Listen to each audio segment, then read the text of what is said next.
Hello! In this video we will be covering the general shader side implementation of the shadow mapping technique, which would take place wherever we apply lights to pixels in our system. So, the first question we need to answer is, what do we do if we determine a given pixel is in shadow? We could simply darken the color of the pixel by a fixed amount. This is what a great deal of online tutorials I have seen would suggest you do. Ultimately though, it is not the best solution. This technique will work fine for scenes with only one light, but will not appear to be realistic for scenes with multiple lights, especially where we have overlapping shadows. We could try to skip the lighting shader for this pixel entirely. This would seem like a good optimization, but will likely prove difficult to implement. With our current system, we determine if a fragment is in shadow in the pixel shader, so it is too late to skip it entirely. Also, just because direct light does not hit this pixel does not mean that indirect light, such as our ambient component, should also be skipped. Ultimately, we just want to remove the direct portions of our lighting algorithm. One way to do that would be to create a value representing whether or not this pixel is in shadow, then scale our diffuse and specular portions of our light by this value. We will refer to this value as the shadow factor. So how do we determine this shadow factor variable?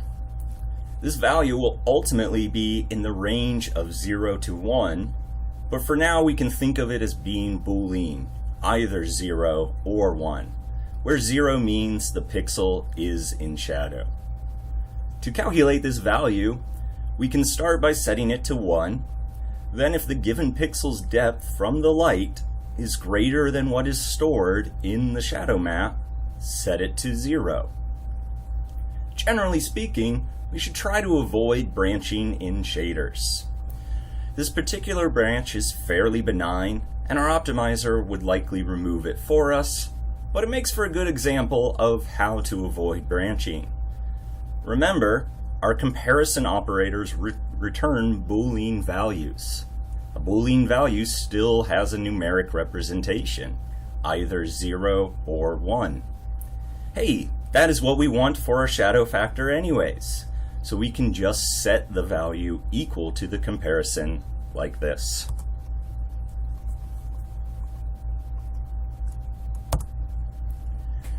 Comparing our depth and sample depth is easy enough, but how do we get those values?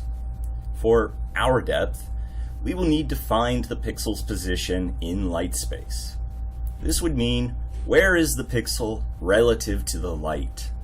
We can find this by transforming our pixel's world space position by the light's view projection matrix. Once we have the light space position, the Z component is the depth, scaling from our near clip value to whatever our far clip value is. Before we can use this and write it out as a color, we're going to need to map it to clip space. We'll do this by dividing the Z by the W component. Now for the sample depth, we will need to determine texture coordinates for sampling the shadow map. Again, we will need the pixel's light space position. The X and Y components can be used for texture coordinates, but we'll need some adjustments.